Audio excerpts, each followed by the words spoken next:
नमस्कार साथियों, रामानुज कोचिंग के ऑनलाइन प्लेटफॉर्म पे आप सभी का हार्दिक स्वागत है, अभिनंदन है।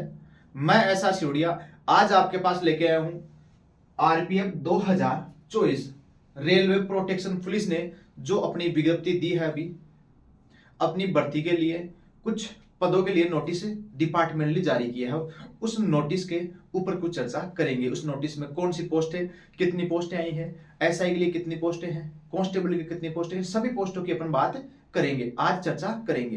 काफी समय से इंतजार था, 2019 के बाद ये भर्ती इस बार वापस सामने आई है। 2019 में आई थी, उसके बाद ये भर्ती जस्ट अभी ही आई है, इससे पहले कभी चर्चा नहीं। बीच में बहुत बार एक फेक नोटिस भी सामने आया था जिसमें कहा गया था कि 9000 प्लस के समथिंग जो कांस्टेबल के पद हैं उन पदों पे भर्ती होगी। लेकिन फिर कुछ समय बाद ये रेलवे बोर्ड ने खुद नोटिस जारी किया कि जो भी ये फेक न्यूज चल रही है वो हमने जारी नहीं की है, ये बिल्कुल एक फेक न्यूज ही है।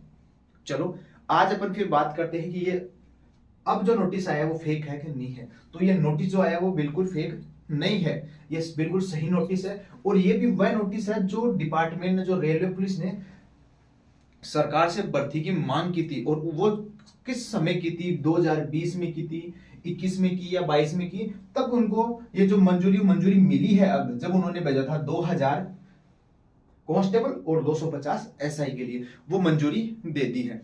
अब ये चुनाव नजदीक है, पता है चुनाव है जस्ट अभी मार्च अप्रैल 2024 में चुनाव है। तो चुनावी माहौल को मद्देनजर रखते हुए हमें यह बिल्कुल प्रतीत होता है कि जो ये अपनी आरपीएफ 2024 वाली 2000 कांस्टेबल और 250 एसआई के जो पद जारी किए गए हैं, इन पदों में बढ़ोतरी होगी, डेफिनेटली बढ़ोतरी होगी। चलो अभी आरपीएफ ने, आप जनरली देखा होगा, आप जब भी विजिट कर रहे हो रेलवे प्लेटफॉर्म पे, तो वहां आपको उनकी सेफ्टी के लिए, सिक्योरिटी के लिए ट्रेनों में भी आपको आरपीएफ के जवान देखने को मिलते हैं। तो भली बात आप परिचित है कि आरपीएफ में उनका प्रोफाइल क्या होती है, प्रोफेशनल क्या होता है, क्या काम किया जाता है, क्या नहीं किया जाता है, ठीक है। और अपने नक्सलवादी वगैरह जो भी ट्रेनों पे कभी कभार हमला करते थे, उनकी सेफ्टी के लिए अपने रेलवे प्रोटेक्शन पुलिस का ही दबदबा रहता है। चलो आज अपन बात करते हैं आरपीएफ 2024। ये नोटिस जारी हुआ जहां 2000 आपको कांस्टेबल के पद और 250 एसआई के पद यहां देखने को मिल रहे हैं। जब हम बात करते हैं कांस्टेबल और एसआई, इनके लिए कौन कौन योग्य है, क्या क्या योग्यता है, कौन ये फॉर्म भर सकता है, कितनी एज लिमिट है इसके अंदर, और कितनी चेस्ट, कितनी दौड़, कितनी हाइट, सब कुछ की अपन आज बात करेंगे। चलो कांस्टेबल के अंदर योग्यता है 10th पास। योग्यता क्या है? 10th पास। अगर आप 10th पास हो तो कांस्टेबल का फॉर्म डाल सकते हो। एज की बात करें, एज है 18 से 25 साल। 18 से 25 साल वाले सभी कैंडिडेट, सभी स्टूडेंट्स ये फॉर्म अप्लाई कर सकते हैं। उन जिनकी एज क्या होनी चाहिए? 18 से 25 ईयर। ये जनरल के लिए। और यदि कोई कैंडिडेट ओबीसी का है तो उसे 3 साल की छूट दी जाएगी एज में। SC ST के कैंडिडेट को 5 साल की छूट दी जाती है। ये आप एज की बात कर लेते हैं। फिर अपन बात करते हैं फिजिकल के लिए। अभी अपन सभी बातें कांस्टेबल के लिए बात कर रहे हैं, फिर बात करते हैं फिजिकल में मेल की हाइट और वुमन की हाइट। तो देखिए फिजिकल के अंदर जो ओबीसी कैंडिडेट होता है, ओबीसी और जनरल कैंडिडेट होता है, उनकी हाइट होनी चाहिए अपने 165 सेंटीमीटर। मेल की हाइट होनी चाहिए 165 सेंटीमीटर और वुमन की हाइट होनी चाहिए 157 सेंटीमीटर। अब देखिए मेल और वुमन में काफी डिफरेंस नहीं है, अच्छी खासी हाइट मांगी है वुमेन्स की यहाँ पे। फिर अपन बात करते हैं SC ST कैंडिडेट की।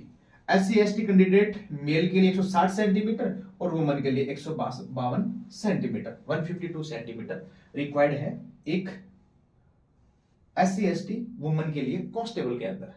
और यही सेम हाइट वाला सिलसिला आपने को देखने को मिलेगा SI के अंदर, ठीक है। Same height SC ST OBC जो भी कैटेगरीज के अकॉर्डिंग हाइट रखी गई है, कांस्टेबल और SI के लिए सेम है। फिर अपन बात करें रनिंग की। अब रनिंग की बात की जाए तो कांस्टेबल की जो रनिंग होती है वो 1600 मीटर की होती है और टाइमिंग इसमें होता है 5 मिनट और 45 सेकेंड।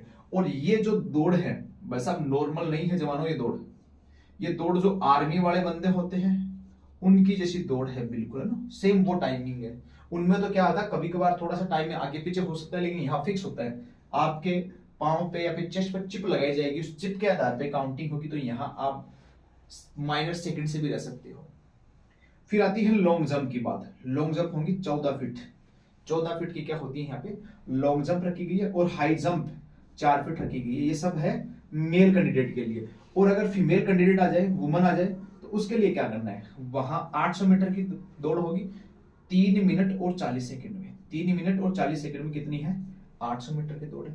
लॉन्ग जंप है वुमन के लिए, फीमेल के लिए है 9 फीट, और लॉन्ग जंप है 3 फीट। ये अपन बात कर लिए हैं कांस्टेबल के लिए क्या रिक्वायरमेंट है, रनिंग क्या होगी, लॉन्ग जंप क्या होगी, हाई जंप क्या होगी। मेल और फीमेल दोनों की बातें हमने कर ली, हाइट। और यहां हम बात करते हैं चेस्ट की। एक अभी चेस्ट इनका रह गया। चेस्ट की बात करेंगे मेल के लिए, ओबीसी और जनरल के लिए 80 से 85 सेंटीमीटर, 80 और 5 सेंटीमीटर का फुलाव हमें चाहिए। और यदि वह कैंडिडेट SC/ST का है तो 76.2 76.2 से लेकर 81.2 तक फुलाव हो तो बेस्ट है। तो इनको यहाँ पे छूट है SC/ST कैंडिडेट के लिए। और वुमन के लिए, फीमेल कैंडिडेट के लिए चेस्ट की कोई रिक्वायरमेंट नहीं होती।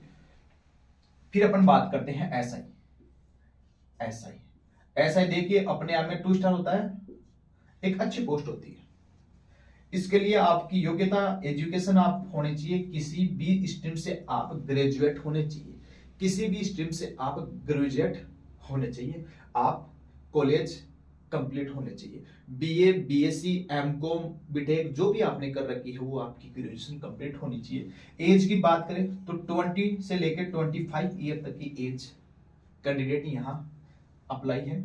और ओबीसी के लिए छूट है 3 इयर्स, SC/ST के लिए होगी 5 साल की छूट होगी। यहाँ जो बंदा EWS और जनरल का बंदा है उसके लिए 20 से 25 की ही एज लिमिट रखी गई है। और अपने हाइट की बात कर ली थी, सेम रहेगी जो यहाँ मैंने कांस्टेबल के लिए बात की थी, वही हाइट है जो रहेगी अपने SI के लिए। फिर अपन आगे बात करें रनिंग की, तो देखिए यहाँ कांस्टेबल की रनिंग की बात हुई थी और यहाँ बात हो रही है अब SI के लिए रनिंग की बात। तो देखिए SI की रनिंग की, तो SI मेल कैंडिडेट होगा, उसके लिए क्या होगी 1600 मीटर की दौड़ होगी और 6.5 मिनट दिए जाएंगे। 6 मिनट 30 सेकंड आपको इसमें मिलेंगे और 1600 मीटर की दौड़ होगी। लॉन्ग जंप होगी आपकी 12 फीट और हाई जंप होगी 3 फीट 9 इंच। कितनी हाइट होगी, सॉरी, लॉन्ग जंप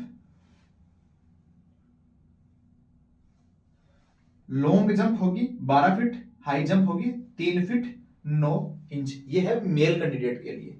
यदि कोई फीमेल कैंडिडेट है और ऐसा ही क्वालिफाई है, उसके लिए फिजिकल के लिए 800 मीटर की रनिंग होगी 4 मिनट में, लॉन्ग जंप होगी 9 फीट, हाई जंप होगी 3 फीट। ये इनको छूट है। और आपने जब ये एलिजिबिलिटी आपके अंदर है, ये सब कुछ आप क्लियर है, तो इसके बाद आपका क्या होगा, मेडिकल होगा। लेकिन इससे पहले अपन बात करते हैं